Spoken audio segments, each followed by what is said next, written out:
I think the biggest one that sticks out in my head is ask why. And you may be given a diagnosis and then offered to be put on medication, but rarely do they ever ask why. There are alternatives out there who will listen to you, who will help you get to the root cause of why you're having these health challenges. The better question is to just start asking why. Ask why. Welcome to the Resiliency Method, the truth about healing. I'm Dr. Erica, and we are here to uncover the root causes keeping you stuck. Together, we'll restore your energy, your focus, and your resiliency so you can finally heal, regenerate, and feel truly alive again.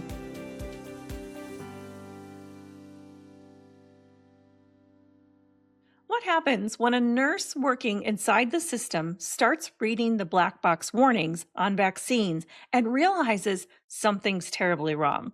Welcome to the Resiliency Method, the Truth About Healing podcast. I'm Dr. Erica, and today's guest, Susan Hofflin, is a licensed practical nurse and a practitioner trained to work with clients using the Resiliency Method.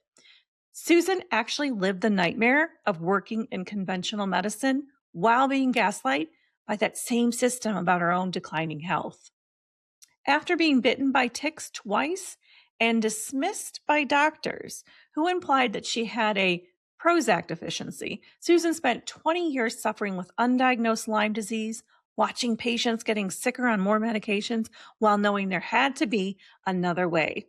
Her story of transformation and resilience took her from barely walking to almost running down the stairs. If you've ever felt dismissed by the medical system or you've plateaued in your healing, this conversation is for you.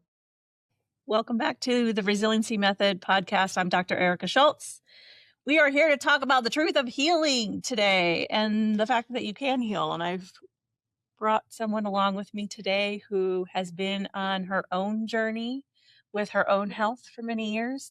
And as they always do, those of us with the most challenging health scenarios, health cases, always make the best practitioners. So I'd like to welcome today Susan Hofflin. She is a team member with us, an associate practitioner at Paramount Wellness. We're so happy that she just joined us. We're glad to have her on board. And a very seasoned and experienced healthcare practitioner with several credentials. I'll turn it over to you to start with that.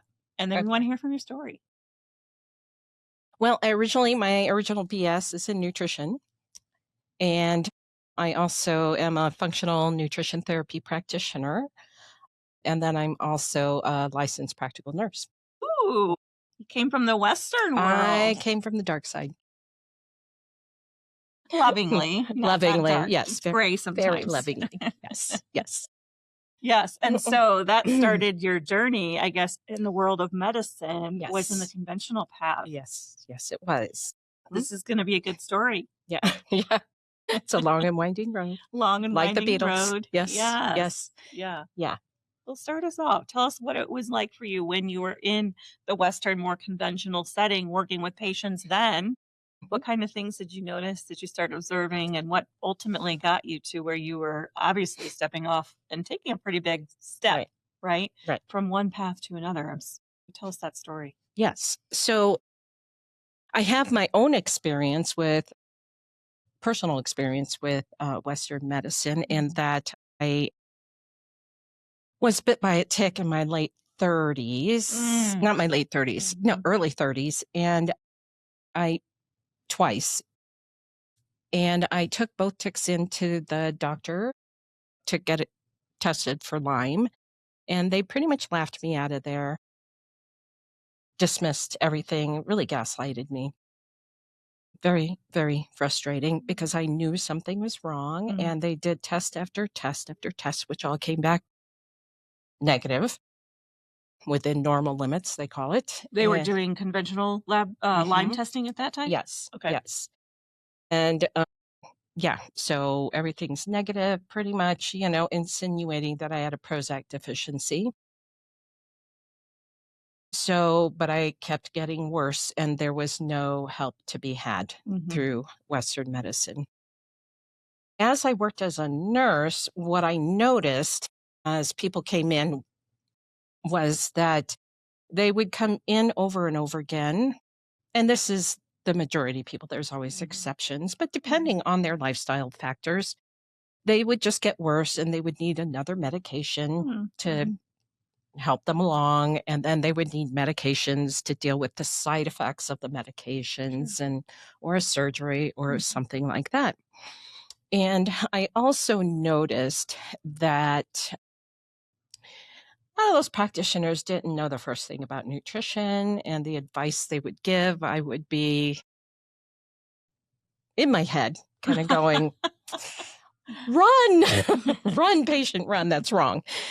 Anyways, so that's the second thing I noticed. The third thing I noticed was some angst for myself because I gave so many vaccines that I thought, this is a lot on a 2-month-old baby. Are you tied to treatments, protocols, and gurus who promise results but don't deliver? You're not alone. For years, I struggled with my own long term illness, and I know how frustrating it feels when nothing seems to work. That's why I developed the Resiliency Method. It's a science backed approach to combine the best of Western and ancient medicines to restore your body's natural intelligence. Patient after patient has discovered what's possible, living stronger, brighter, and more spiritually connected than ever before. Whether you're facing autoimmune issues, hormonal imbalances, weight struggles, or just feeling stuck, you don't need another quick fix. You need a clear path forward. Take the first step with a discovery call at drericaonline.com/discovery. That's DRERIKA online.com/discovery. Or dive deeper with a full initial consultation at drericaonline.com/initial-consultation, because your health, your clarity, and your freedom cannot wait.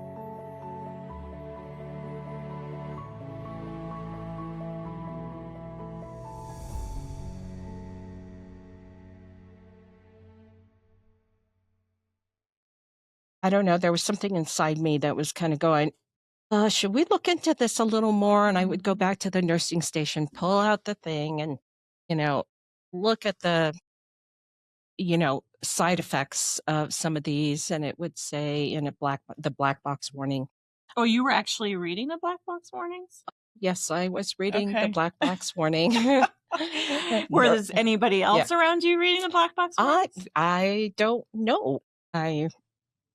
And this was when I was fully buying into Western medicine, and I thought it was really the only way to go. But it would kind of set me down a road of starting to question some things, starting to look into some things. Okay, so Yeah. now you have me just curious. Mhm. So, as you're doing this and you're showing up to work every day, Mhm. clocking in maybe, did you have punch cards back then? Do you On remember the that? computer. On the clock computer, in. okay. Yeah. Mhm. And Yeah. so you're showing up to work every day as very qualified nurse practitioner, and you are having this like what turmoil inside your Mhm. stomach, kind of like, Yep. and Like, then what are you seeing around you? Is there anybody that can like sort of you can relate with in that context, or are you having to keep this all to yourself? oh, What no, are you no. doing? I believe if I would have spoken up, I would have been crucified, honestly. You think you would have lost your job? I'm not sure I would have lost my job, but if I told them I'm not comfortable doing this anymore, I would have lost my job. Mm, yeah. So, Okay. yeah. But you were taking doing all the things that you're supposed to do to be in that setting. And Yes. yeah, Yeah. Mm. yeah, Yeah. Yeah. yeah. So then what got you from that point where you were clocking in every day there to then going in a completely different path to starting to work with clients on your own? Right. So that would be my own health. Okay. Because I was getting no answers from Western medicine, when my youngest daughter was, I think, a junior in high school, she started to have a lot of digestive problems and depression, very bad depression. And in fact, one time she actually tried to kill herself. Oh. And so I thought, you know what? She needs some help. And I'm not trusting Western medicine right now let me back up. because I was trained that way as well. People go in there because they want to help people. And this is what you learn. You learn something in a box and you think you're doing the right thing. And that's what you know. And so that's what they're doing, right? Hearts are So, good. yeah, Mhm. their hearts are good. So, anyways, but from my own experience, I was noticing in terms of chronic things, they're great at acute care. Absolutely, Absolutely. right? Everyone I been mean, anywhere that's where I else. would go for, Mhm. if I was in a car Thank crash or something, goodness. Mhm. But the chronic disease process, left quite a bit to be desired. Yeah. So I wanted to take my daughter somewhere else. And Okay. I was given a recommendation to see a gal who did a certain modality that was highly recommended. So I took my daughter there and I started noticing that she got better. Nice. And then I thought, well, I think Your I'm going to turn. give it a crack at Yeah. this too. Yeah. And then for the first time, I started getting better. And what I Oh. had all along was chronic Lyme disease. And so for the first time, the fog started lifting, the fatigue started Mhm. easing, the pain started going away, and Okay, so that let's kind of thing. pause there for a second. That's Mhm. awesome. And then I'm curious now because the conventional pathway for someone with Lyme's is going to be consecutive rounds of antibiotic treatment, Antibiotics. right? Mhm. So that is the conventional path. Did you go on that for a little bit, Susan, or were you just like uncovering the Lyme and going more the holistic route with N that? I did not do that, Mhm. the antibiotic route, until later on when I saw, Integrative MD, and then she put me on a round, which I didn't from my research, it was too late for Mhm. that, really. I Mhm. think maybe there's evidence that it works early, like if Yeah, you catch it right away. right. But by this time, I'm 20 years into this, Mm, and yeah. yeah. So, um, anyway, so I started noticing improvement, for myself, Mhm. and then I I worked in Western medicine for about 5 years, and then I got back into school to get my RN, Okay. and I was standing at a desk going over an exam, and I pulled up a rolling chair behind me, and I, went to sit down, it was gone. Oh. Got my head back of my head hit the crossbeam of a stainless steel crib, and I got a doozy of a concussion. Eventually, I had to drop out, and that was actually the best thing Wow. ever, because Okay. that's when I turned and decided to go, "I don't think I'm supposed to be here," and that Mhm. was a whack on the head to get me to realize that's not Yes. where I was supposed to be. So, that's Wow. when I turned to, Some of the best lessons are exactly. mine. I fell into a hole. My one foot Did you? went down. Yeah, Yeah. yeah, yeah. Some of the 2 best lessons are surgery. really Yeah, painful. 2 So, yeah. surgeries, a year of Oh my. Oh recovery, my. learning to walk again. I know you have to Oh. learn to walk again when you Oh. break your foot, Oh. everyone. Yeah. Yeah. But yeah, Yeah. it was Yeah. like I said, Yeah. "Okay, what are you trying to tell me?" Right. Exactly. Like, okay, I'm supposed to be here. Yeah.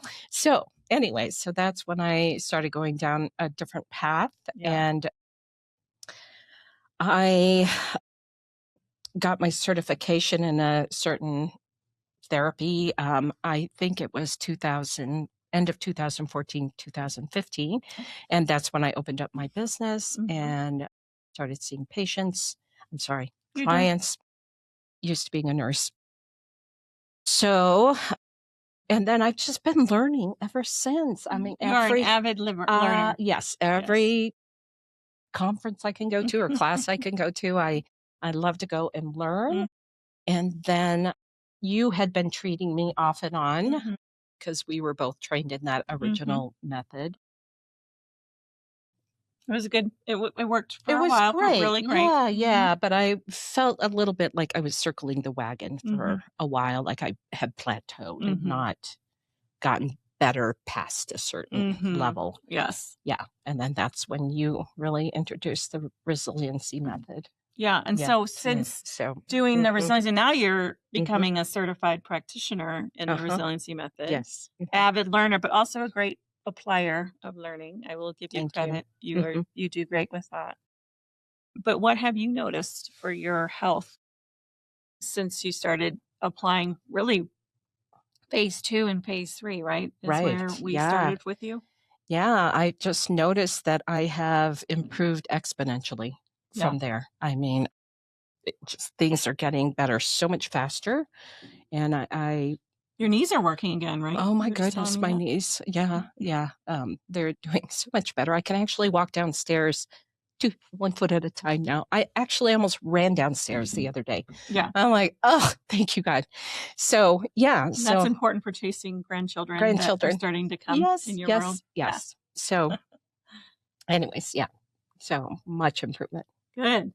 And what do you think is the thing that you would tell your patients in terms of their own health journey, having kind of now seen that you can plateau and you can continue to get better and get well by just asking some more questions, and specifically by you helping them ask those questions? What do you think is Right. the biggest lesson you've gotten out of that? I think the biggest one that sticks out in my head, probably because I come from Western medicine, is ask why. Mhm. It's just not asked normally. Ask why. Okay, so this condition, whatever it is affecting your life, your health, your work, whatever it may be. Mhm. And you may be given a diagnosis and then offered to be put on medication, but rarely do they ever ask why. Why are you here? Mm. And I would really encourage people to think about that. And, there are alternatives out there who will listen to you, who will help you get to the root cause of why you're having these health challenges. Yeah. So Yeah. the better question is to just start asking why, Ask why. and then ask Mhm. why again. Yeah, That's what and we kept keep doing, asking right? why. Keep Keep asking Uh-huh, why uh-huh, and see even more continued results, more right, continued improvement. And probably some of the healthcare practitioners out there, right. we all need to continue to ask why so we can lead Yeah, our patients or clients into the next set of steps and right, journey for their own health. right. I'm Yeah. resonating with my 3-year-old grandson. "Why, Nana? Why? Why? Why? Why?" Yeah, I love it. why? Become a 3-year-old again. Yes. Awesome. Well, Uh-huh. thank you so much, Susan, for sharing You're welcome. your story with us Thank you. today. And Thank you we're for having me. excited to have you on our team. Thanks for tuning into the Resiliency Method, the Truth About Healing podcast. If this episode spoke to you, follow, share, and leave us a review. Are you ready to go deeper? Book your discovery call now at drericaonline.com/discovery and take your first step today.